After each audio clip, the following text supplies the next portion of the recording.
go to this meeting. Yeah. Let me just get a snack first. Snack? I brought a snack. Oh, that's okay. I'm good. I don't know. I got this.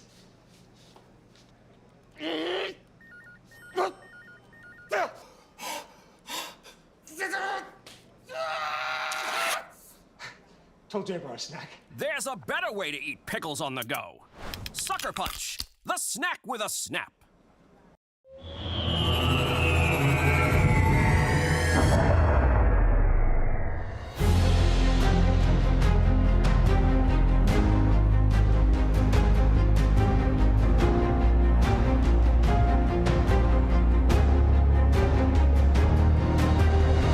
Look at the number of participants who had a shot at this, who wanted to be one of 12 of 60-something thousand. I mean, that's impressive in and of itself.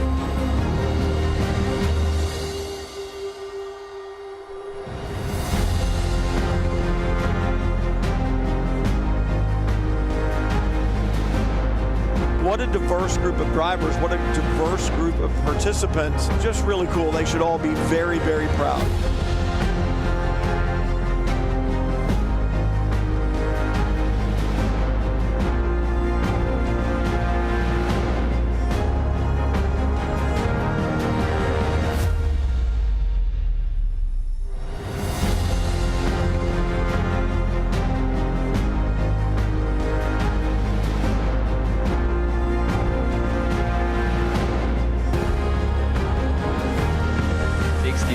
Players around 4 platforms. I mean, I'm lucky to be here. We about to change the game. We out here taking names. Let our voices rise. Let them reach the skies. We about to change the game. We out here taking names. Let our voices rise. Let them reach the skies. Hickory, dark, giving them to determine. Right in the storm, but focus on rainbow connections like Kermit. The water on my shoulders, it was a burden. Now I don't notice it, everything turning, everything shifting, doing it different. I'm floating, I'm drifting. Shout out the slums, round the world we uplifted, doing it big. We about to change the game. We out here taking names. Let our voices rise. Let them reach the skies. We about to change the game. We out here. Every one of them deserves to be there, celebrating the fact that they were here and a part of this very first ever Prodigy Week for Racing Prodigy, and what a 3 days it was. And here we go, they're gonna spray it. And let's see if they've learned how to spray the champagne.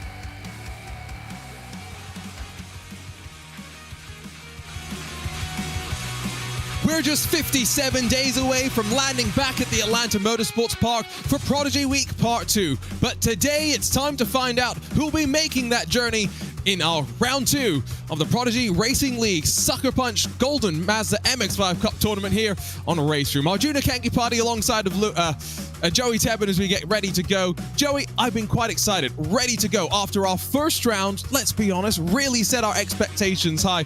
Prodigy Pass winners already watching on now from the sidelines to see who'll join them in those 57 days' time. Those races at Road America just 2 weeks ago, absolutely incredible. Just a demonstration of how fantastic Spec Miata MX-5 style racing is. But now it's going to be a very different track. Brands Hatch, we've crossed an ocean, more high-speed corners, more difficulty in keeping the car on the track. It's going to be a whole nother challenge and another very, very deserving Prodigy Pass winner in just a couple of hours' time. Yes, let's talk about the format, by the way, because if you're joining us for the first time, well, there's a little bit to explain. For those who are familiar with us, there's not much to necessarily talk about because you're familiar with the time attacks that we've always started with. The opportunity for anybody to get onto a public leaderboard and become one of the fastest. Joey, we then take the first 48 of those, split them into 2 semifinals, set them to the task at hand. again, cut them in half, and then the final coming up later will be where the Prodigy Pass is on the line. It is high drama all the way around. It's not just about fighting for the win in these semifinals, although that is very important. You do want to start up front. It's also about fighting for that 12th place transfer spot. So every time we do one of these semifinals, it's those spots between about 10 and 15 that are most hotly contested, and that's going to be a fantastic place to watch. And then once you get into the final, we do a little bit of the Prodigy Zipper, where the top 12 qualifiers from the semifinals are ordered by their lap time, their fastest lap time in the race. So for example, the fastest first place finisher gets to start on pole, the second fastest first place finisher gets to start second, and so on. That's the magic of the Prodigy Zipper in qualifying. And it's always interesting to try and figure out how much they really want to push to try and make sure they get that fastest lap. And looking through that, the most important thing, I guess, that we haven't touched on just yet is the fact that 3 Prodigy Passes going to be earned from each of these event finals. We've got one more coming up in a couple more weeks' time, but one more to be handed out from the racing action. That is the overall series champion. 2, though, will be selected by the Prodigy Selection Committee. We'll talk a little bit more about that as we dive into all of the action. But we have so many people that make all of this possible. Let's talk about them, let's thank them for their support, and then we'll focus on their cars racing out on track. SuckerPunch, all natural pickle juice shooters for clean hydration.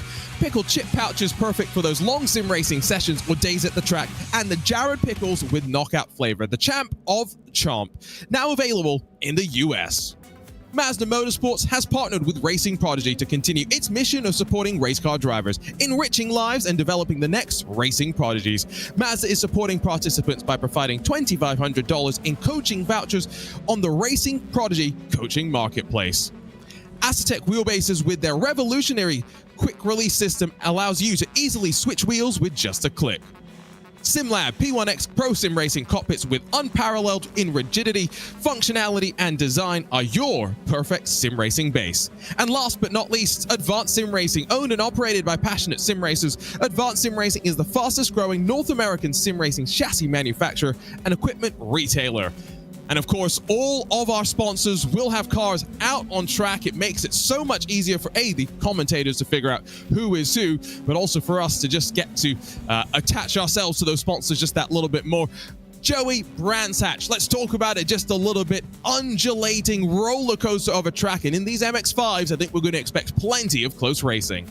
It's going to be very close racing. The difficulty is going to be in finding places to pass, because as we watch some action on track right now, a little bit of tire warming up, every single corner on this track, bar maybe the hairpin, is a very, very high speed corner. This final corner here, so high speed, so high commitment. The second to last corner, so high speed, so high commitment. I could say that for every single corner on this track. It's going to be a question of, can you keep it on the track? Can you keep it in that draft train?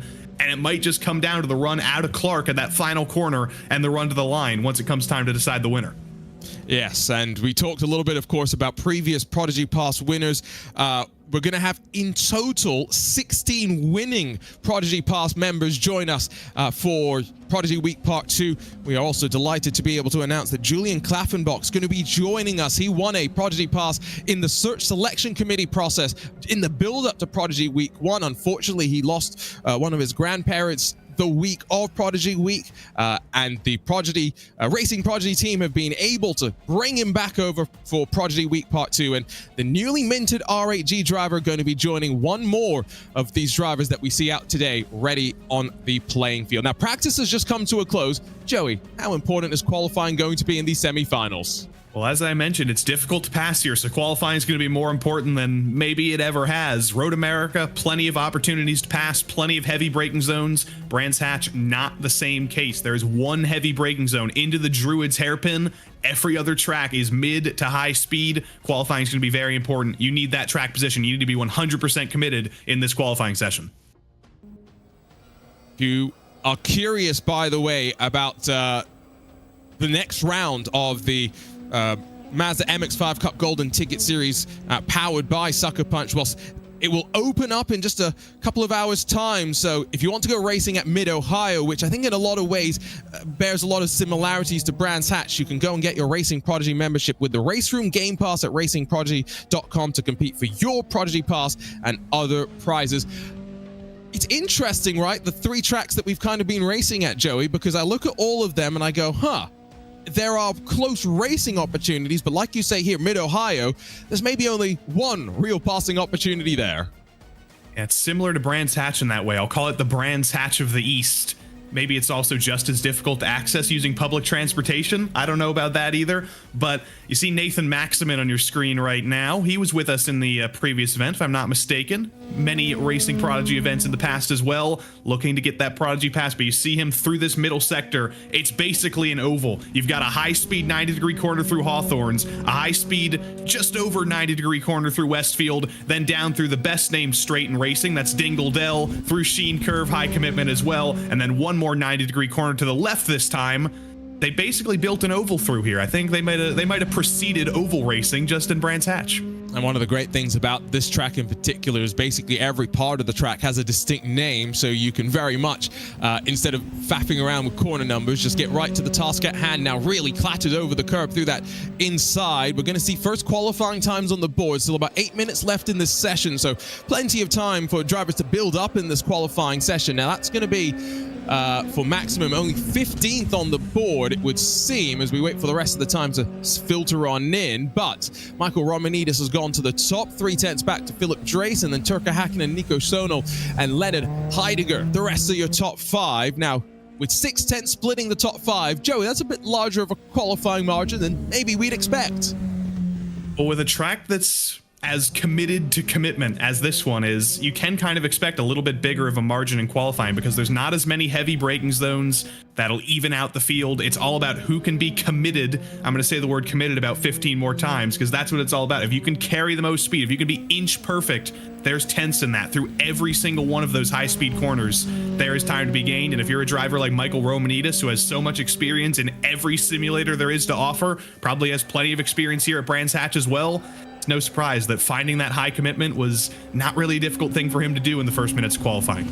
And he's already, by the way, cut a 10th out of his opening sector with his next attempt on the lap, so he is really flying. A 31.128 for him. There's the look at Turka Hakkinen as one of those ultra-wide screens, and look at the amount of lock that he's got to get into the wheel to get it around the long right-hander at Drew. Is now, Joey, when I think about these cars, I don't necessarily think the Formula-style wheel. I'd be curious to think your opinion on that. I like seeing the smaller style round rim for these Mazda cars.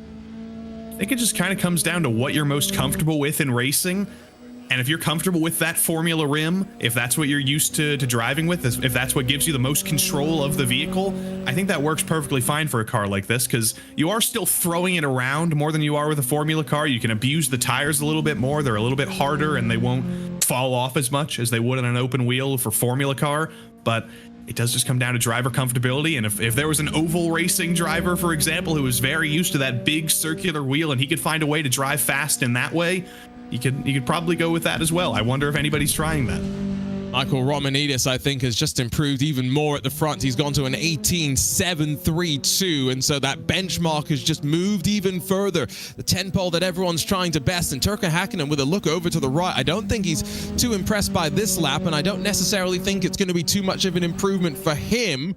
You can see there one of the drivers working their way down underneath that back straightaway. That's Nico Sonal, that's in second place right now. Did a 31.235 in the opening sector, so about a 10th off of what we saw out of Michael Romanidis on that slightly better lap time, and looks pretty calm. He was talking and clearly bails from that qualifying attempt to try and go once more. He will have time to go once more, maybe even twice more, but it's an excellent qualifying so far for him. I don't believe he qualified anywhere near the top 2 last time out at Road America, but clearly figured out Brands Hatch, doing a great job so far. Philip Drace was very competitive at Road America, was definitely in the conversation for the win, didn't quite go his way, but that's one of the things I like about this format as he goes to second. The drivers who win the races are kind of eliminated from contention because they've already won their Prodigy passes, so that gives some of the guys who may have finished second, may have been in the fight for the win, their chance to have their glory in the next 2 races. Yep, and you know, given that as well, we've got 6 Prodigy passes up for grab in total on RaceRoom. I think it's then another 6 on iRacing. Ooh, there's a really cool camera position of Brandon Hawking as we look from directly, I guess, from the dashboard perspective of where he would be in the rig. Sim racer tongue movements and everything going on as he feathers that car through the tight right-hander. Now, he's got 4 minutes to go, these lap times being 1:40 or so. If he finds himself not improving this time around, he has the chance to, like we saw with Sonal, reset and go again. He's not going to get many more chances to try and improve here. I do like Brandon Hawkins' chances today, even if he does qualify a little bit down the order, though, and he does get dumped out of the top 10 with one more driver moving into the top 10. But I still remember back to the last R-Factor event that we did. It was the Radical at Atlanta Motorsports Park, and Brandon Hawkins was finding places to pass where we said it was impossible. I've spent the whole last 15 minutes telling you how difficult it is to pass at Brands Hatch. I think if anybody's going to get aggressive and move his way forward, I think Brandon Hawkins is going to find a way to get those bumpers out and look his way forward, but that could all be for nothing if this lap does improve his position and he actually improves and starts a little bit further up, but he's got 2 more corners to go after this.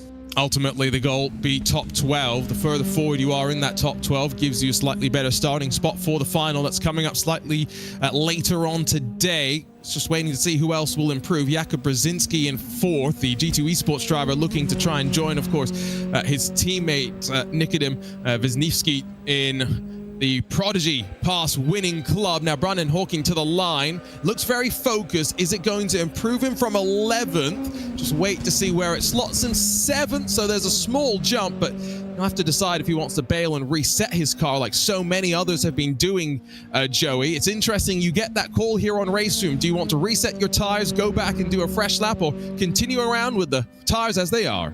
And also, you don't have to do a full out lap. It resets you a couple of corners before the start finish line, so you just get to get straight into it. Don't have to worry about the large amounts of time on the clock, because it takes about 1 minute and 40 seconds to get around Brands Hatch. You can just go, get on it, and then you're ready. And that's exactly what Philip Drace is doing here, I think, as he sends it through the final corner. High commitment, warm up the tires. You've got 1 more lap on the clock to find 2.5 tenths to beat Michael Romanidis. Can only wish Philip Drace good luck, because that's going to be a big ask. Yeah, Romanidis, by the way, has not really been able to improve himself, so that 18.732 still stands, but only he and Drace have tucked below the 139. So 2 drivers that are really maximizing the cars, and go back to the 1 second threshold. That covers the top 15 as they stand right now. So Drace just very much looking focused at trying to keep his momentum rolling through this opening sector. Remember, Romanidis around a 31.1 or something like that. So if you can match that time, it sets you up for a pretty good middle sector. If you can carry that momentum here out of Surtees and on the run in towards the Pilgrim's Drop. 31.274 for Nico Sonal, 31.347 for Leonard Heidegger. So there are drivers there behind that are looking to try and improve, but no one's really challenging Michael Romanidis just yet. Not yet. We're waiting for the first sector time for Philip Drace coming through Hawthorns. Not seeing anything for him just yet. It doesn't look like there's much in terms of improvement. And yeah, he's not going to improve. He's already slowing down. Yeah, I'm not sure if this is just a blip on the timing, but we're not getting sector times out of him right now. So 60 seconds left in the session. We're just kind of judging from the body language of the car, and it's looked calm. And I always go back to what Top Gear used to say, where, you know, if it looks calm, it looks reserved. It's sometimes quick in machines like this, but he's looking up now, bit of a sigh, not exactly sure what to expect as he rounds himself out of the final corner.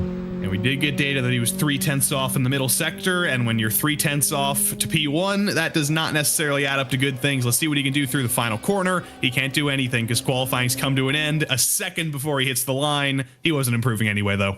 And so we saw some drives from pole to victory in semi-finals in round 1 of this Prodigy Racing League Mazda MX-5 Cup Golden Ticket Series on RaceRoom, powered by SuckerPunch. Can Romanidis convert?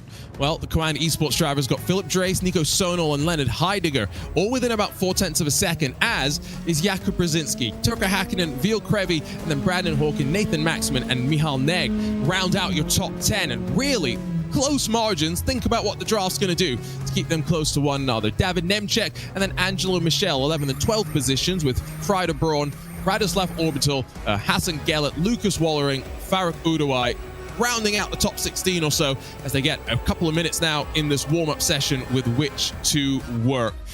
Joey, that was close margins. Michael Romanidis doesn't look too fussed or concerned about that lap, but there's still a long way to go today before we can crown our Prodigy Pass winner.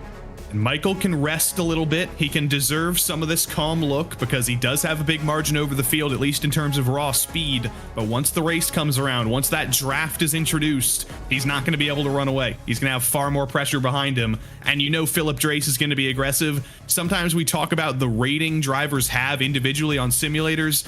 Doesn't necessarily matter as much here, but Philip Drace is a higher race room rating than any other driver in the field. That tells you he's got a lot of reps in this car and potentially at this track on this simulator as well. He's going to be very comfortable even from that second place position.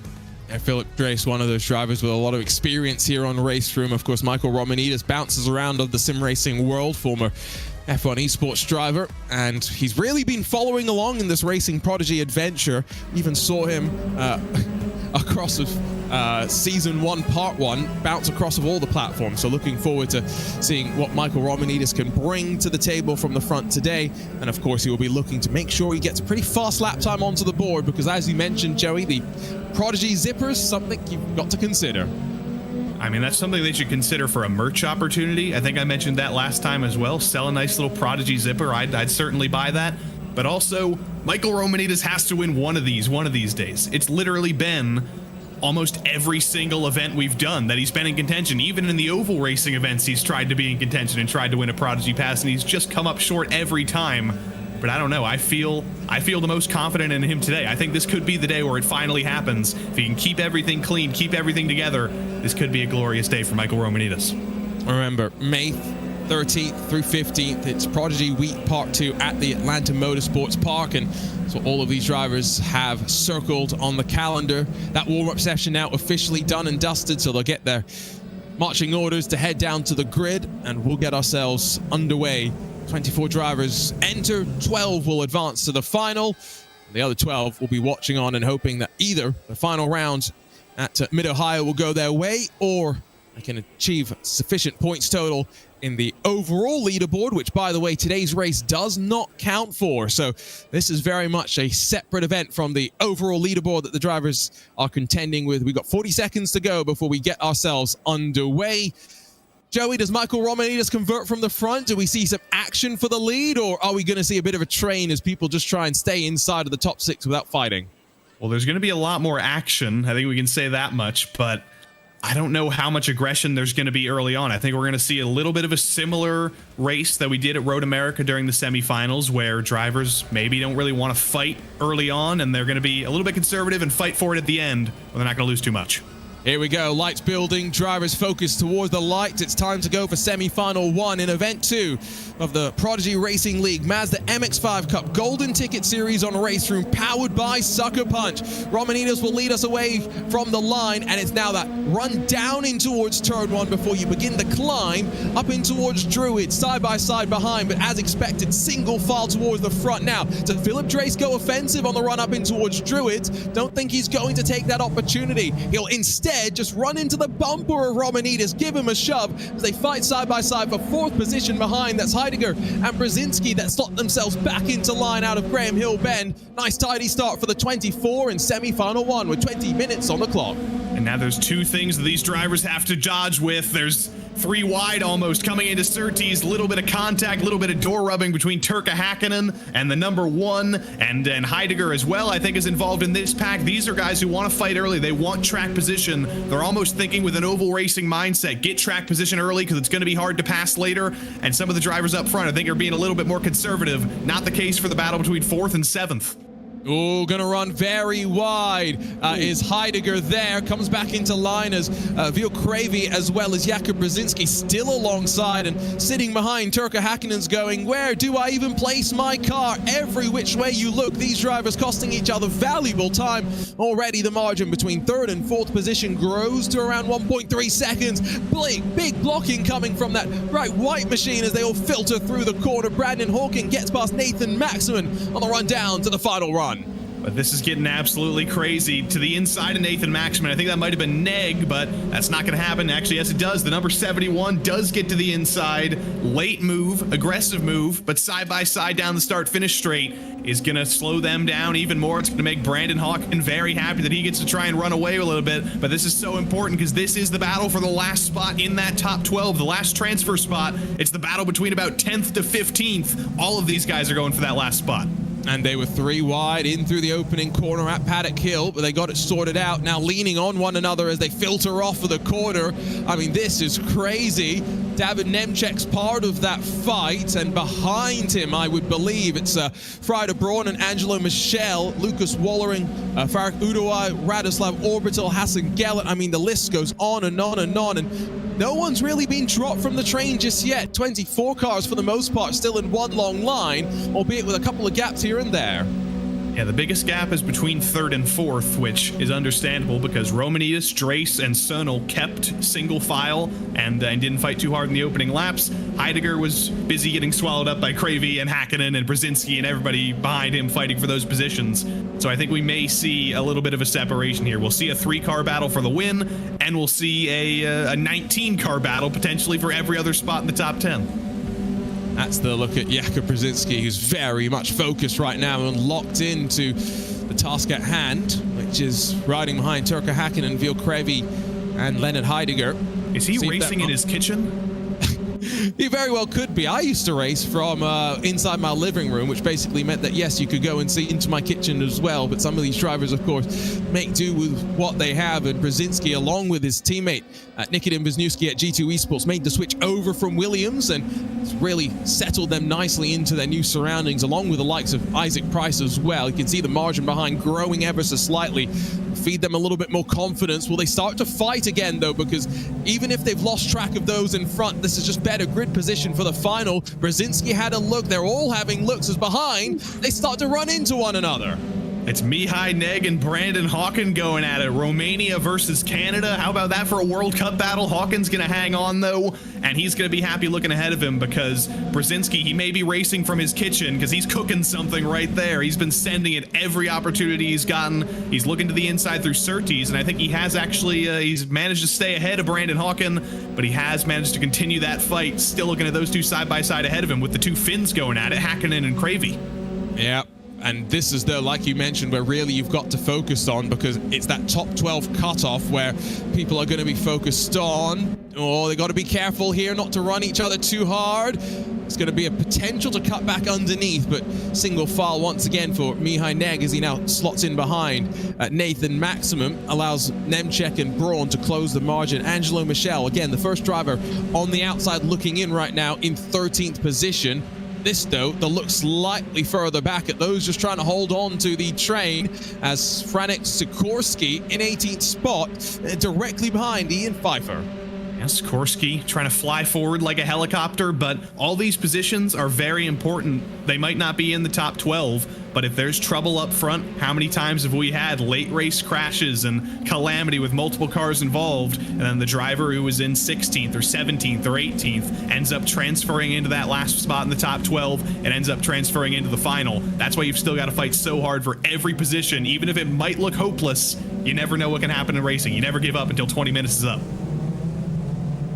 No one with too much damage, at least here, although very, very sideways was that SuckerPunch car as they rolled down out of the corner. Look to the inside momentarily behind for what would have been 12th and 13th position. So Frieder Braun and Angelo Michel work their way up back towards Surtees and the run on towards Pilgrim Drop and towards Hawthorns, and just look how close they are. If you're Frieder Braun as well, if you see the SuckerPunch car in front, David Nemchek make a mistake, you've got to go for it, don't you? You can't really wait around, and so outside for a moment, slinks back to the inside before realizing he won't be alongside enough to force the issue.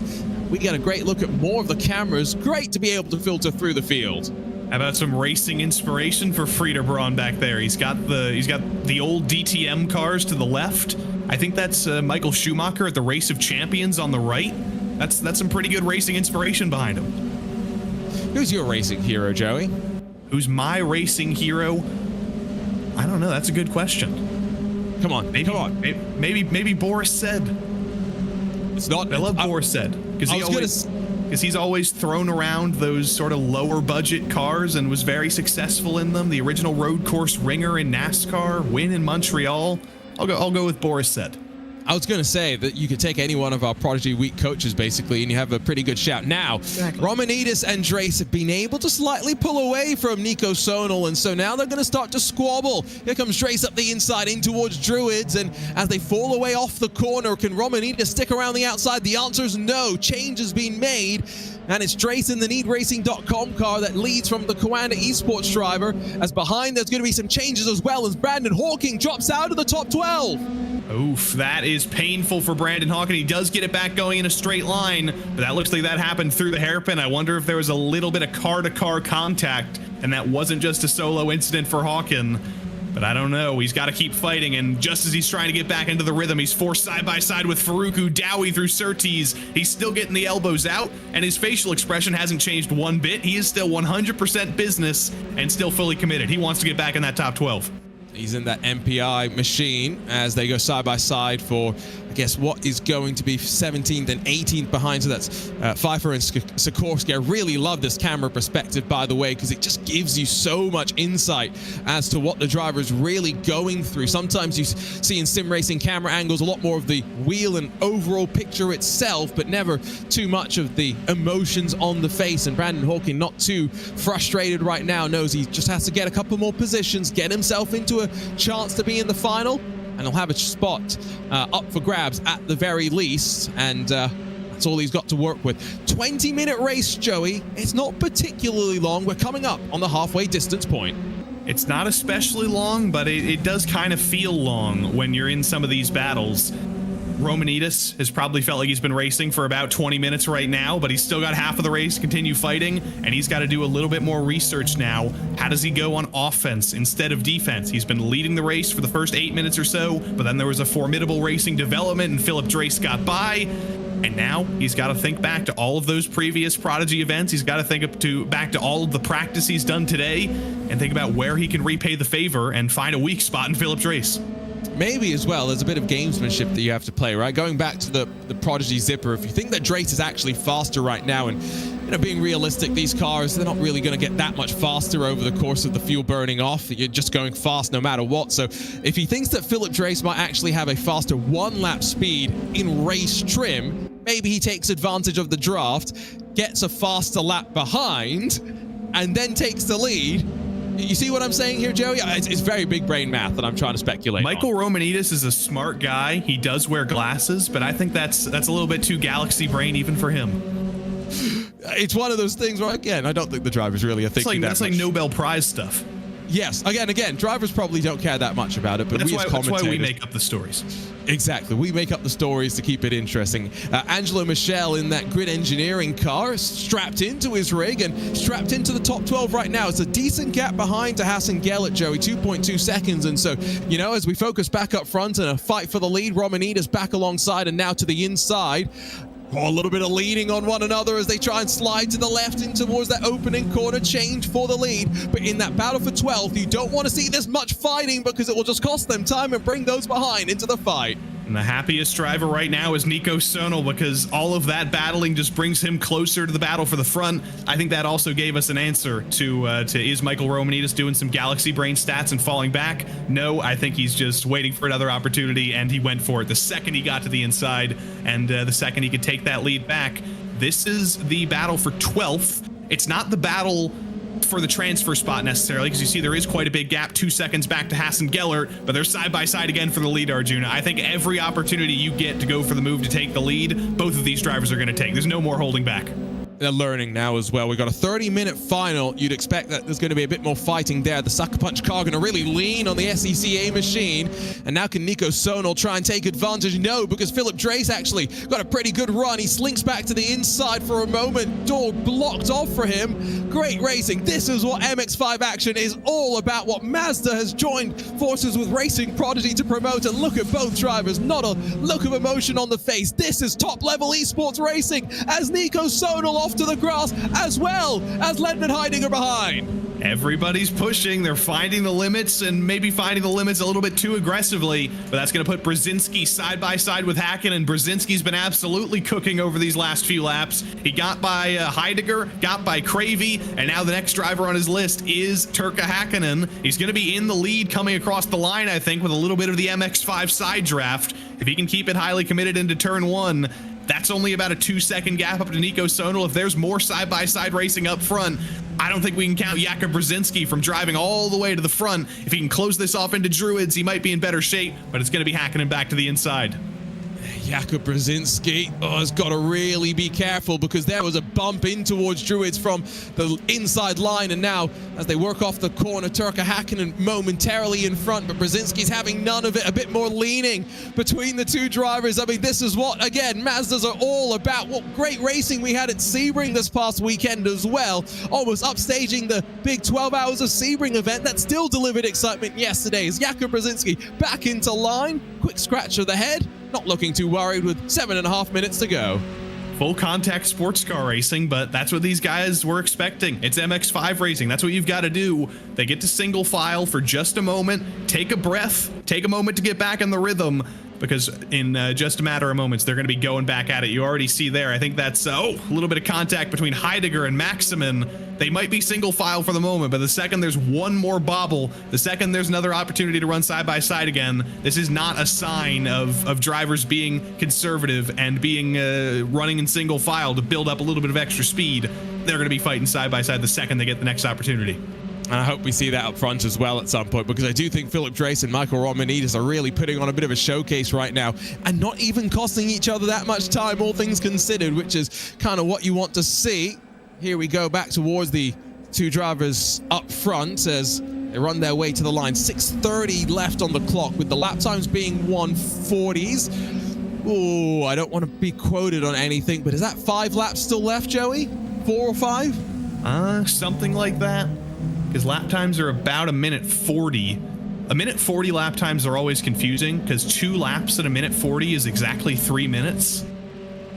So 2 3 minutes is 6 minutes. 1 more lap to get over 6. Is that 5 laps to go?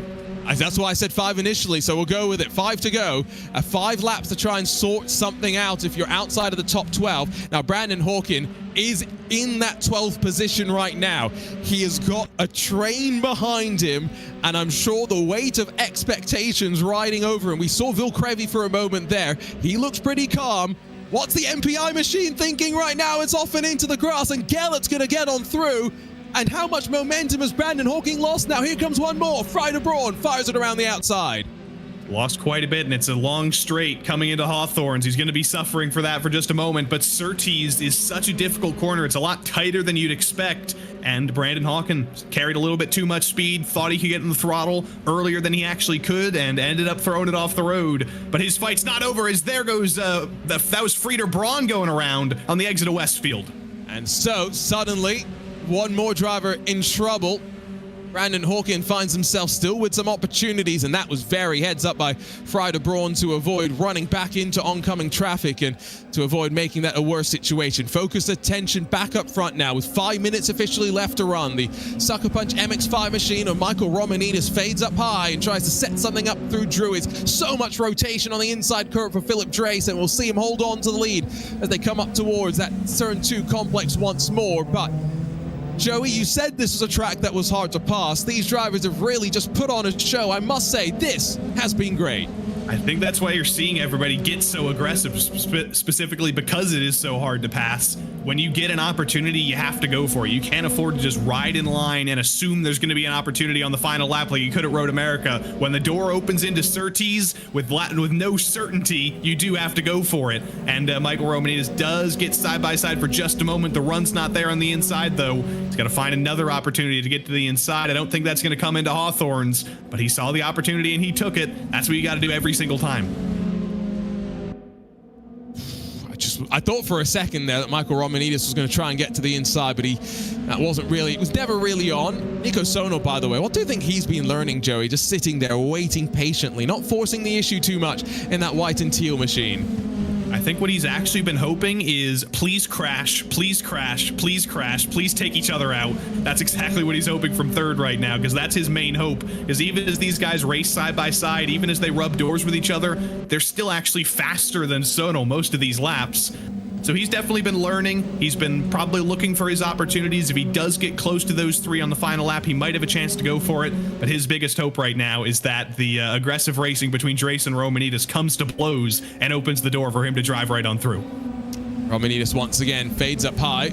Don't think he's really setting it up at this point. Might have to wait for the final lap or so. You ride from the nose perspective of the third place driver, Nico Sonal. Just a little bit of a more aggressive line on entry into the corner. A couple of different approaches to that corner, to be fair, and the different ways that you can think about it. In these MX-5s, though, you do have relatively high average speeds around the lap, and you do have a lot of commitment as well, and so that's why you're seeing these drivers 20 minutes in, still very much pushing the limits all around. If you're focused on the fight, by the way, for the top 12, Brandon Hawkin hasn't really been able to close on Hassan Gellert just yet, so not really much to talk about in a fight there. But with under 3 minutes to go, Joey, desperation's going to start showing in that fight. And there was desperation right there, trying to make a move around the outside into Hawthorns. Does not really work. The laws of physics don't really allow it, and Romanides was not truly side-by-side through there, but he is looking for an opening through Westfield. It's a high-speed, almost like a 75-degree corner. It's so wide open. And then again, the same corner here. Big curb, wide open corner, grass on the exit, and then through Sterling's. It's perfectly 90 degrees. All of those are mistake generators. If the driver in front of you goes slightly wide, the door will be open, but Drace was perfect on that lap. Not a single mistake to open any opening for Michael Romanides to come through. Ooh, bit of grass being picked up there. Just a bit more aggressive on the entry into the corner. So it will officially be 1, 2 Maybe. laps. It's a race against the clock. It should be 1 lap to go, but I have absolutely no certainty in saying that. But 3 within half a second for the lead. It's been great in this first semi-final, and really expectations set high. To the outside goes Romanides, just setting it up potentially on the run down in towards Graham Hill Bend, but Philip Drace has been absorbing that pressure perfectly. Nothing really to be concerned about. Brandon Hawkin has gotten in front of Hassan Gellert, by the way. Not sure if there was a mistake, but there's been a change in that top 12 battle. And Heidegger's falling down the order as well. That could open up another opportunity in the top 12. There is Leonard, turned around on the exit of at the exit of the Druid's hairpin. He's got going again in P11, so he is actually safe, but just barely. And if there's any damage on that car, he could be in trouble. But Michael Romanides in second, he doesn't know if this is the final lap or not, so he has to pounce the second he gets that opportunity. He could get lucky. They could take the white flag at the line, but he doesn't know if that's happening, and he's going for it in the outside of Hawthorns. That's a brave place to leave yourself, Nico Sonal. Bumper to the back of Romanides' sucker punch entry, who did shove the SCCA machine through the corner. Now defensive for Drace on the run up in towards Sheen Curve, just Sterling's, and then Clearways to run after this. 2 more braking zones, if you can even really call this one that. Romanides sends it and slides his car around. He'll hang on to a spot inside of the top 3 as well. But what drama to close the semi-final, and you could tell the pole position clearly meant something to Michael Romanides in the final. But Philip Drace will win in semi-final 1 in round 2 of the Prodigy Racing League MX-5 Cup Golden Ticket Series on RaceRoom, powered by SuckerPunch. And he does officially. Checker flag was out.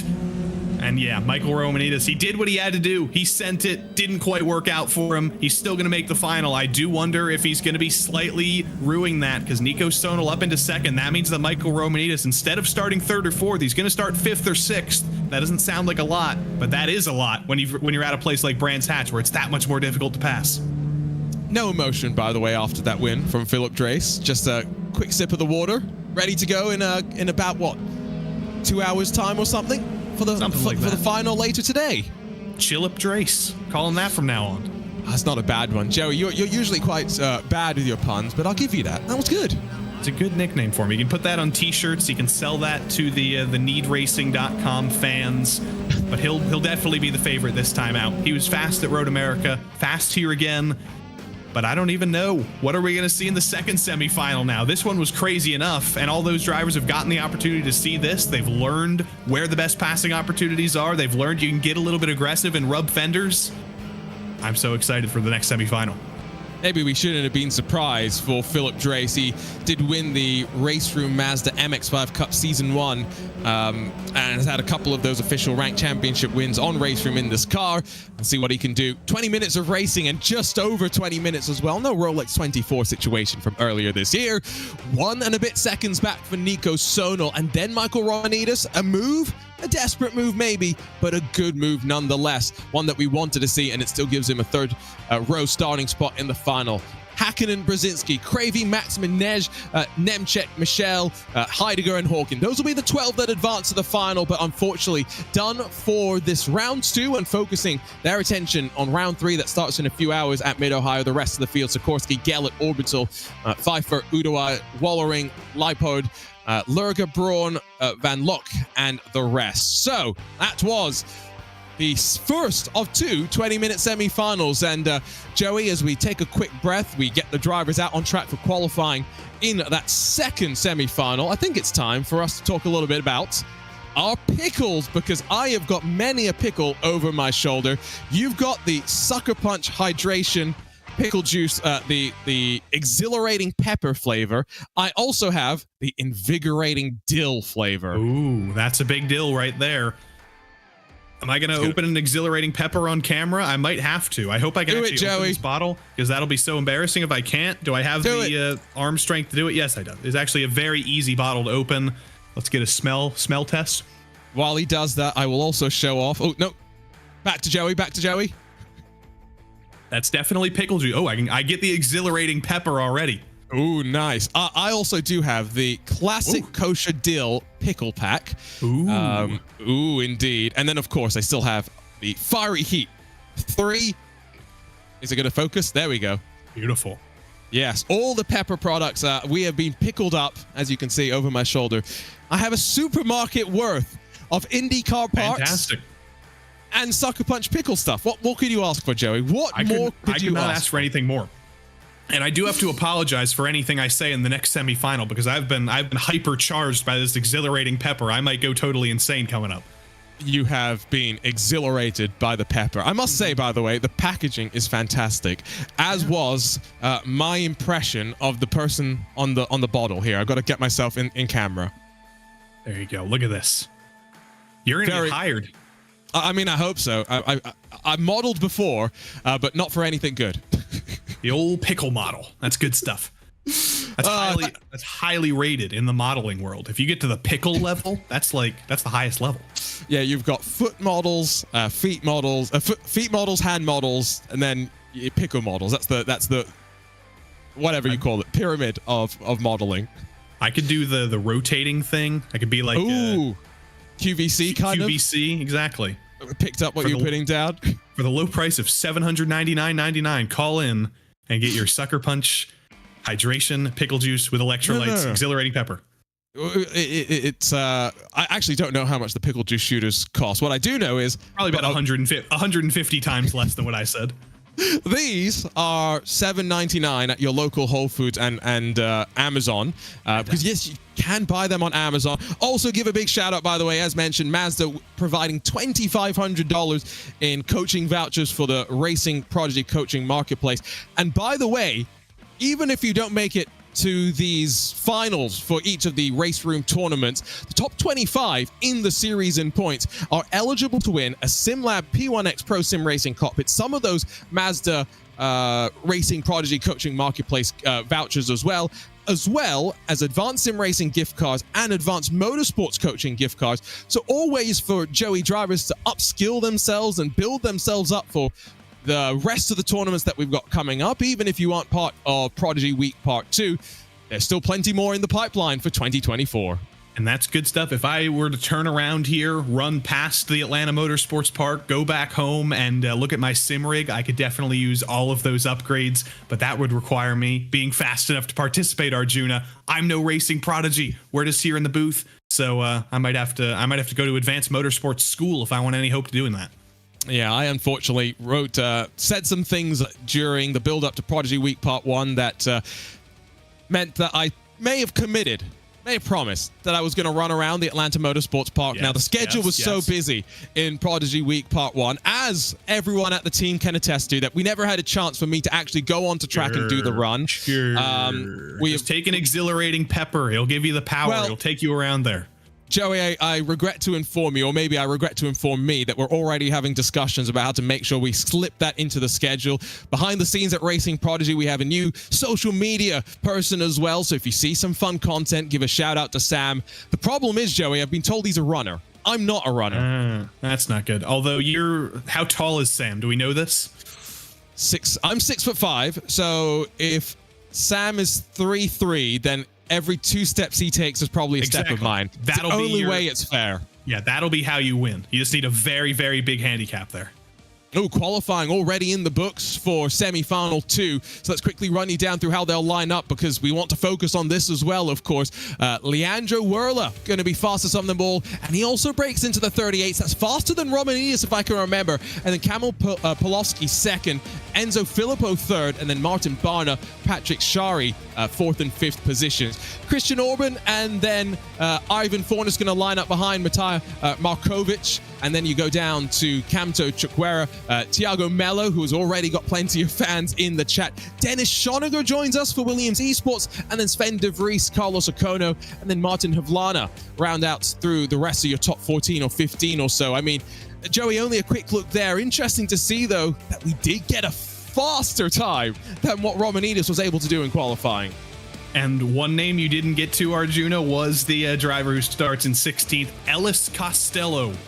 How about that for a name? Ellis Costello will be racing with us in semifinal number 2. That's good stuff. There he is. There's Ellis Costello. Oliver's Army is here to stay. Not to be confused by Elvis Costello, by the way, if you were curious. No similarities intended there.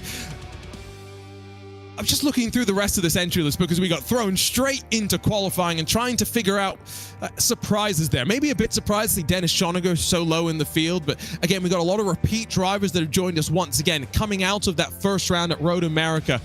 That Joey will, I think, at least be familiar with this format of competition, the way that the qualifying and then the semi-final and final works. At the front, though, Werler, Pavlovsky, Filippo. Should we probably expect something similar from what we saw between Philip Drace, Michael Romanidis, and Nico Sonel? Yes, is the answer to that. I think Leandro Werler and Enzo Filippo were so strong at Road America, and I can only imagine they're going to be just as strong today. So, judging by the fact that the 2 strongest drivers that didn't advance were the strongest drivers at Brands Hatch, I think that's going to be the same in this semifinal as well. But maybe there could be an underdog. Maybe Martin Barna, who was sort of in the midfield, sort of around at Road America. Maybe the higher speeds and the higher commitments of Brands Hatch, maybe they fit him just that little bit more. Yeah, there's a look at Camto Chukwera, who's been part of a couple of our selection committee top 20s. So focused and locked in on the task at hand out of Ireland. One thing I do like, by the way, about RaceRoom is that we get all the countries on the timing tower, so you can really see the true international flair that we have here at Racing Prodigy. It is an international journey to bring sim racing prodigies the opportunities to go racing. And let's not forget the goal, what we're all building towards here at Racing Prodigy with Prodigy Week Part 2 is hopefully later in 2024, the very first Prodigy draft, building up to the first hopeful Prodigy Racing League Real World Series. Oh, it's going to be a lot of fun. May 13th to get ready for 3 days of Prodigy Week action at the Atlanta Motorsports Park. Ready to go, though, here for semi-final 2. Drivers getting the final moments. Joey, will any of them be watching semi-final 1 and maybe have learned a couple of things from that? They definitely were watching. They were probably focusing a little bit of time to practicing, but I think they know that it's going to be tough to pass. You're going to have to get just as aggressive as Romanidis and Philip Drace were if you're going to want any hope of winning or advancing for that matter. Here we go. Time for semi-final 2. 20 more minutes on the clock. 24 enter, 12 advance. It's round 2, semi-final 2 of the Prodigy Racing League Mazda MX-5 Cup Golden Ticket Series on RaceRoom, powered by SuckerPunch. Away we go, and Werler with a great jump to lead us down in towards the Paddock Hill bend. Pavlovsky, though, instantly to the outside, not thinking he's going to challenge by any means, but just trying to tuck into line and get the best run out of the corner to set something up on the climb up towards Druids. Barna and Filippo fighting behind as the long way around for Pavlovsky. He's going to run out of road eventually and single file off of turn 2. The top 10 will work. And another thing these drivers should have hopefully learned from the previous semifinal is you do have to be careful about fighting hard on lap 1, because we saw a 3-car breakaway with just those top 3 with Sonel, Romanidis, and the race winner. But that's a spin in the back. Unfortunately, it was almost entirely clean, but I think Melvin Brandt has been the lone loser after turn 2. He's gone around. Seems like Sir Widerick as well, unfortunately, has had some technical issues, so we may not see him out on track. There's Thiago Melo inside of the top 12 for all the fans that are watching on and cheering him on. I'm sure the Brazilian contingent will be hoping to send another Brazilian over to the Atlanta Motorsports Park after Gustavo Ariel really did impress many with his performance all the way through Prodigy Week. Not least, though, in the last event of the week with the chase competition that we had. He's really, though, in the midst of the fight right now. Sven de Vries, Martin Havlana, Carlos Acoto, Ellis Costello. That's the train that sits behind. And this is going to be the most exciting stuff to watch on the track. There's a little bit more of a train up front, though. It's not just that 3-car battle that we saw in semifinal 1. You've got Leandro, who's leading the way. He's actually pulled away a little bit, 5/10 over these two. But if they're smart, Pavlovsky can be in the battle for the win. Filippo can be in the battle for the win. Martin Barna can be in the battle for the win from 4th. And even if you go all the way to the back of this train, maybe even back to P10, all of those drivers and all of those cars are still within draft range. But how early do they decide to fight with each other? That's going to decide how early we start to break up this train and form some smaller packs. Yep, the Mirror Esports driver in the MPI machine sits in 3rd. See if there is going to be a bit of a breakaway that starts to form. Back over to the heart of the action where Thiago Melo still sits in 11th. There's a bit more chopping and changing in front, though, of Carlos Acono as we cycle out of Surtees one more time. They're going to eventually get single file as the SuckerPunch car that we're focused on rides its way through. Side by side in front, though, that's going to be for 6th and 7th position between Markovic and Orban. Single file once more. Definitely not building as intensely right now as we saw in semi-final 1, but I think that's also in some ways because, Joey, these drivers want to lose the draft in front. No, but eventually you do just kind of have to go for your opportunities, and that's what we were seeing there with the 2 Hungarians going at it. I don't know if they're necessarily thinking about winning this race now as those top 4 have started to run away. Is this finally the crossover point where you're not thinking about staying in that train anymore and you are thinking about fighting for every position? Chari throws it off the road through Sterling's. Orban does as well. That could open the door for Markovic to come through. Doesn't quite open the door, but that orange and white car of Mattia is definitely going to be looking for his next opportunity now that they've almost lost Chari in front. Yeah, it's definitely starting to be a bit of a breakaway. Draft not totally broken, but getting to that threshold. It's effectively still 4 at the front that will continue to work as they file out of turn 1 a little bit wide for the lead driver in that train as they run up the hill. You can see the moves being sent from behind and a big lunge up the inside in the grid engineering machine. Came a bit out of nowhere as we get a, well, tilt your head and you can look at Matej Markovic. That's just how cameras are in Montenegro. That's okay.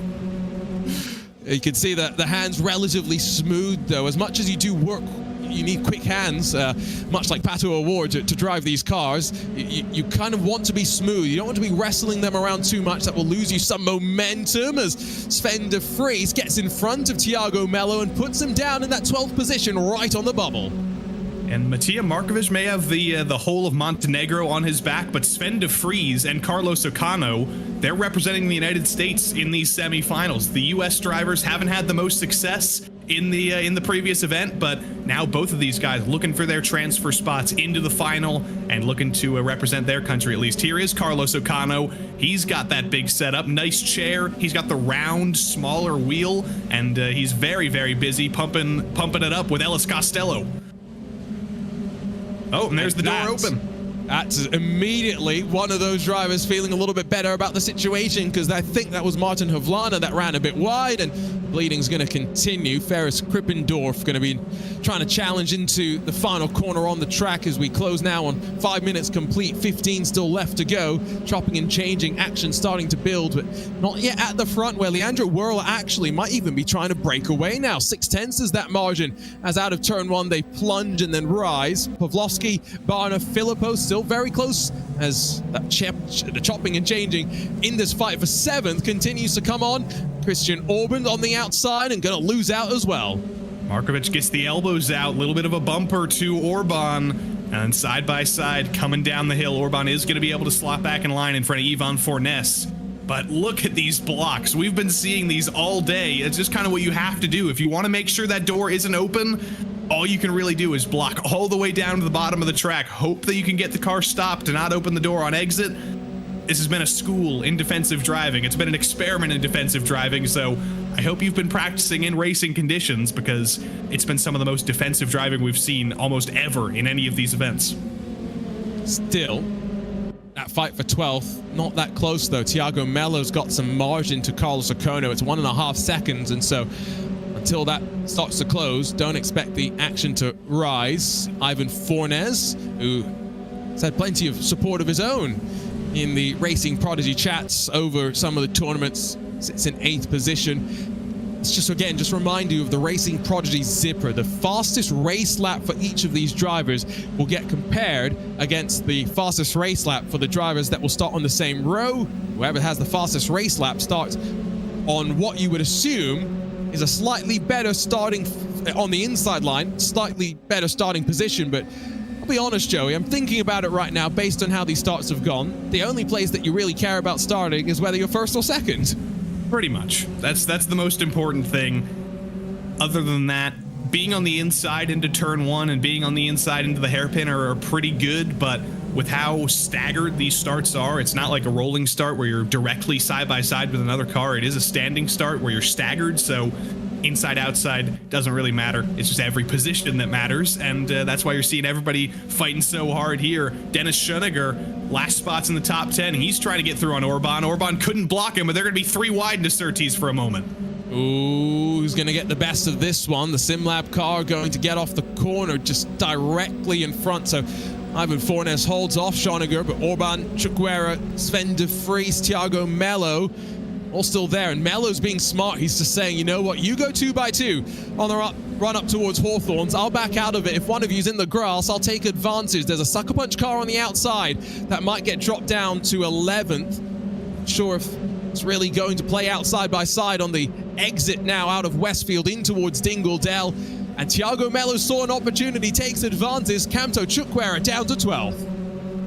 He gets to breathe a little bit because he's got about 1.5 seconds back to Carlos Ocano and back to Ellis Costello. But if he gets into any more trouble, if he throws it off the road, if he runs side by side, Carlos is right there and ready to pounce. There is Camto on the bottom of your screen, looks totally calm, just as every driver in this field has. That is just a sim racing thing, Arjuna, that all the drivers are pretty used to this. They look pretty calm, but I just want one guy who's just totally sweating, who looks totally nervous and is still succeeding, but there's not a single one. I want to make a terrible pun. I'm prefacing what I'm about to say by calling it a terrible pun. Camto Chukwuera. Yes, there you go. I was expecting you to go somewhere with like sweaty sim racers who try too hard, but Camto Chukwuera, that's good. I'm proud of you. No, you see, Joe, when I make puns, they're good. That is mainly because they're not very often. I have to think about them very hard. Finely crafted. Exactly. You get 1 extra pickle tonight. Congratulations. It's like last week tonight versus The Daily Show. Potentially. It's the only comparison I can have. You're here every day. You're open for business. I'm only open once a week, and even then, let's be honest, only half the year anyway. Dennis Schoeniger is going to try and find a way past Ivan Fornes with 2 seconds or so now up to 6th position as they work now almost halfway through this race. Leandro Werler, Kamil Pawlowski, and Martin Barner haven't really put too much pressure on one another, but they have dropped Enzo Filippo. So, you know, we saw so much chopping and changing at the front of the field in semi-final 1. Don't get that same impression right here. Although in terms of pace, Joey, I do feel as though Leandro Werler was faster in qualifying, but not too far separated from the speed that we saw earlier. No, he did a good job in the opening laps to keep that gap fairly extended, but you can only hold back the draft for so long, and when you have a driver within about 5/10 of you, they're going to be able to catch you if they can just keep consistent and keep that momentum up, and Pawlowski's done exactly that. Sven de Vries, though, this is kind of, it's an international battle. It's a nationality battle. You got a lot of Brazilian fans of Thiago Melo cheering him on. The Americans are cheering on Sven de Vries. The Germans are here for Dennis, and the Hungarians representing to get 2 of their guys in the top 12 with Orban in this fight as well. And Ireland with Camto Chukwuera as well. This is the World Cup of Prodigy Racing today. We've got it all. And again, Prodigy Week Part 1 was truly international.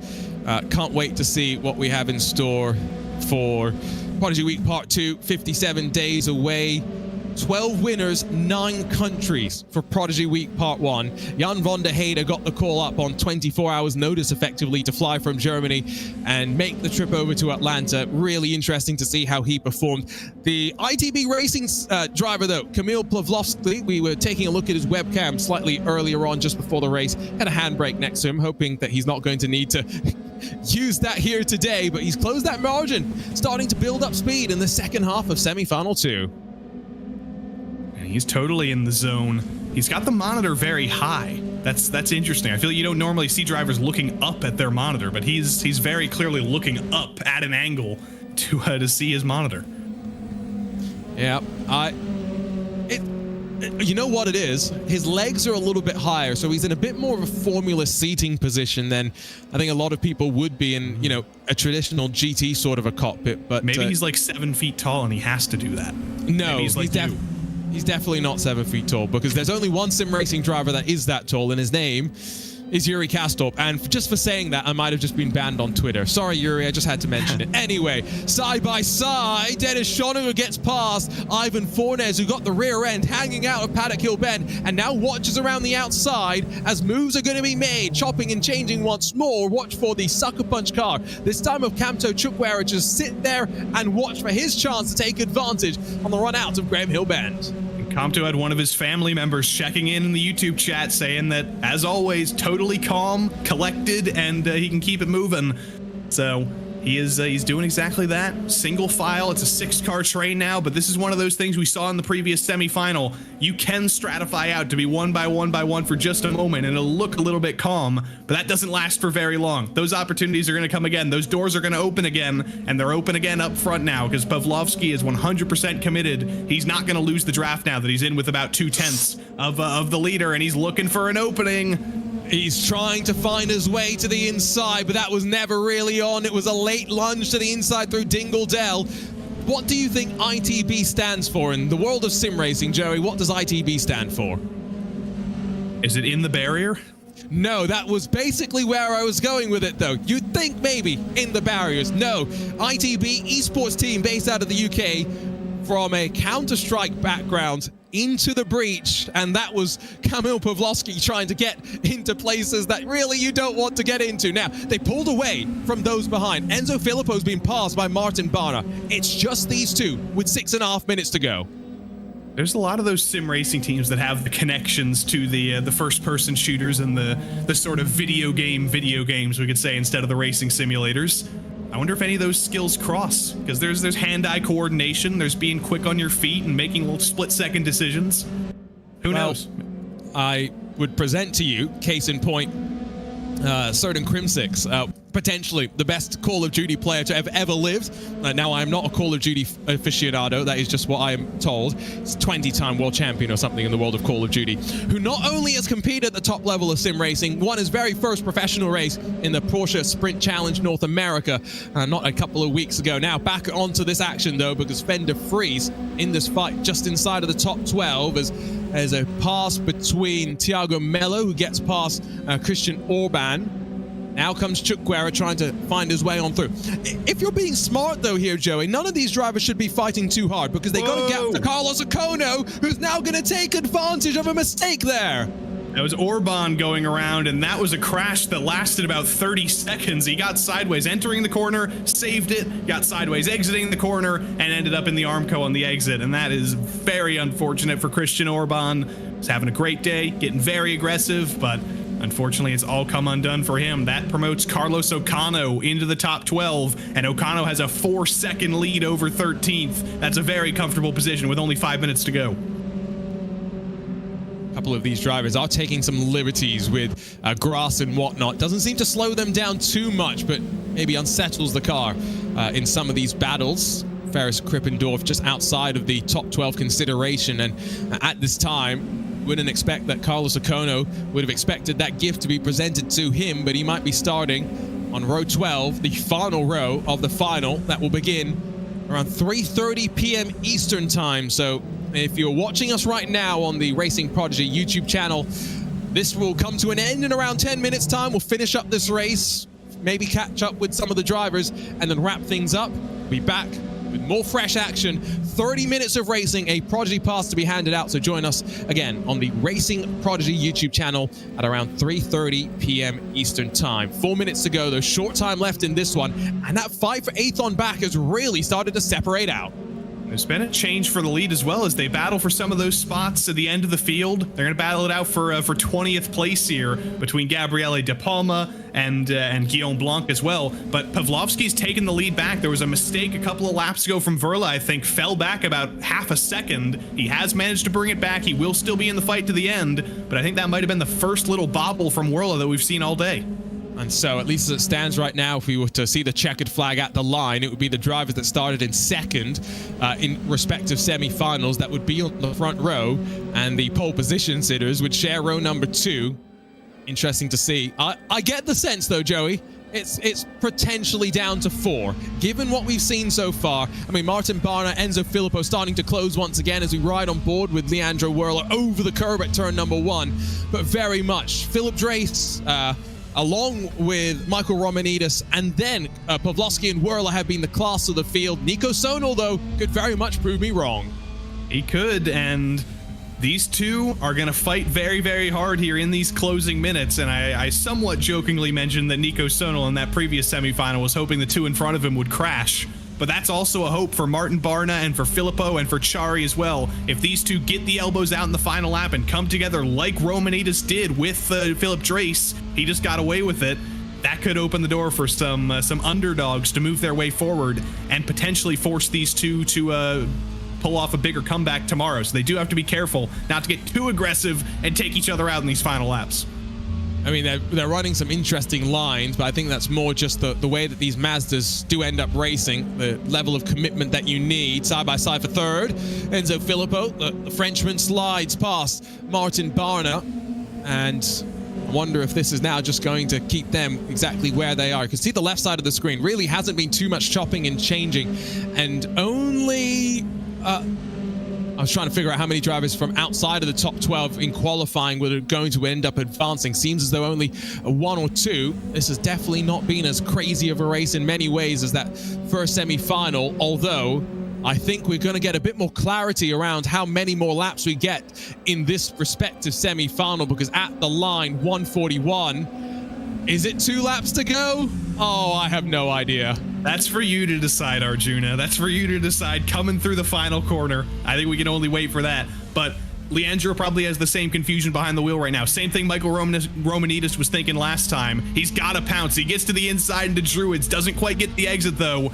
If this is the final lap, if this is the second to last lap, it doesn't matter. Leandro needs to take the lead now, just in case it is the final lap. Yeah, he definitely went for it there. Was no holding back. I'm not entirely sure is the answer. I felt confident coming out of the final corner in semi-final 1. That was the end. I have no idea this time by. Not expecting, again, a fight inside of the top 12. I will just let you know, Thiago Melo's been caught by Carlos Ocona. They may swap around, but that will just impact in which row they start for the final. Top 12, again, remember, locked in. Now, can they get locked in through this middle sector? Pavlovsky covers very slightly. Werle's right there, though. I don't know. We may get one more here, Joey. I get that inkling. Well, coming into Michael Romanidis' corner here in 2 more corners, that's going to be the real test as Werle ascended. He's got a great exit there through the third to last corner. The door is not open to the inside. Sending it in, though, is Pavlovsky. He's going to hold on to the lead, but now it's just a race against the clock. Werle is desperately hoping there is one more lap because he needs another opportunity, but checkered flag comes out. Well fought by Pavlovsky to take this at the end. Well, we definitely have had 20 minutes of racing, right? Right? Clock ticks down. It's not quite struck 0. We're going to get one more lap here. Here comes a challenge to the outside from Leandro Werle. Tries to switch back underneath in the Asetek Simsport car, but not able to get to the inside. Now, the Into the Breach car is going to have to give the inside line here. We won't have the chance to cover it off. So onto the brakes through Druids. It's the chance for some more door-to-door contact, for some leaning for Werle to get back to the lead, but still side by side into Graham Hill Bend. Final lap of this one. This is all getting very, very dicey. Every corner they're making contact. They're using every little bit of bumping ability that these MX-5s have. Pavlovsky forced down into second, but that might not be a terrible thing. He's going to get a better run at a Surtees here. He's forced out wide onto the curb, onto the grass, but he's going to have a fantastic run in the draft here if the door's open coming into Hawthorne's. I don't know. I think it's going to be the final sector if there is going to be a move. Leandro Werler timed that perfectly. I think he knew there was one more lap. Didn't go too aggressive because he could have forced the issue a lap ago. You can see behind Enzo Filippo has dropped Martin Barner as well. So he's making a case to be counted, by the way, come the final itself. 30 minutes of racing. Maybe he'll be a little bit stronger towards the end when the tires come back towards him. Just now got to get through Sterling. This is where some lunges were made in semi-final 1.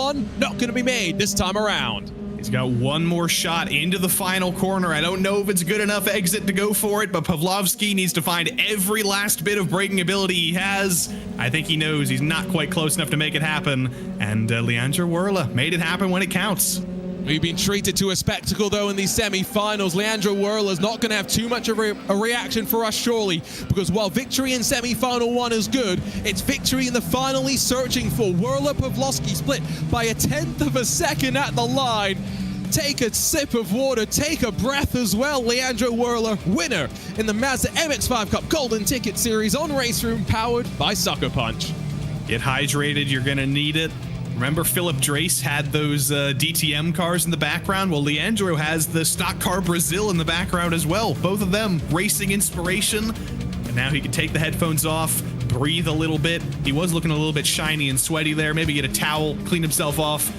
But lots of oh, there it is. Just as I say that. Look at that. I called it. Right on cue. I mean, I must say, that looks like it's a warm sim room. We'll grab a look at the results.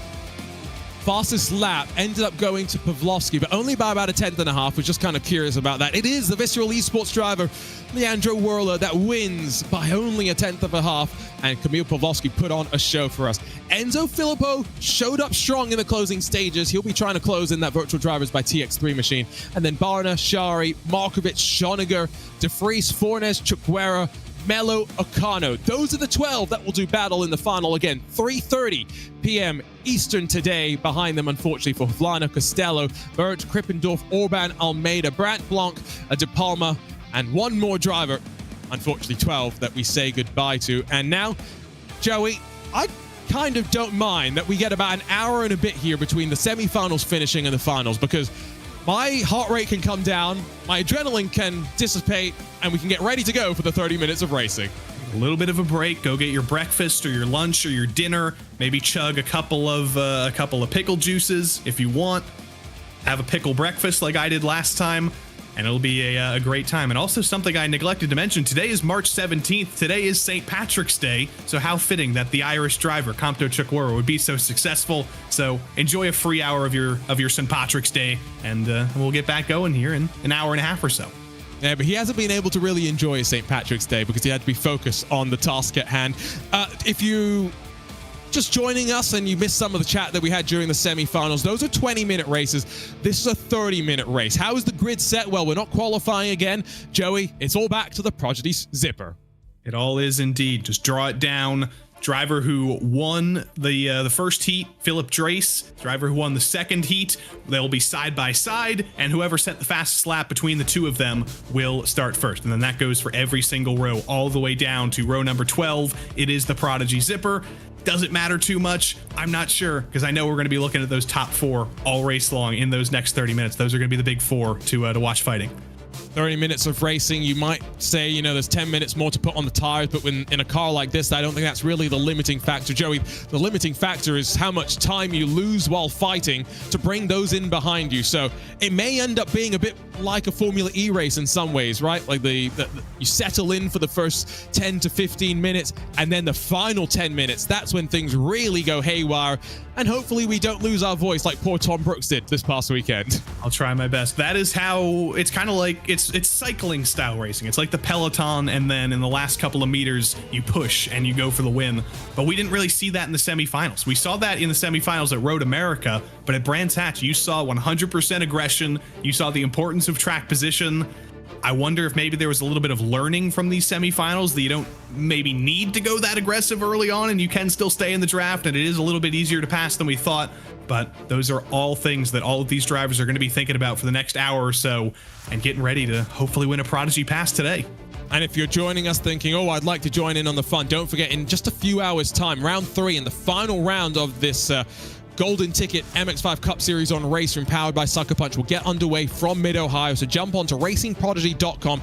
Get your RaceRoom Game Pass for just $15, $14.99. It gets you into every RaceRoom Prodigy Racing League event for the next 12 months. A chance for you to be part of this Prodigy Racing League adventure. Don't think we're going to get the chance here to chat to any of the semi-finalists. I think they are very much focused on the next hour of rest and then the 30 minutes that lie ahead.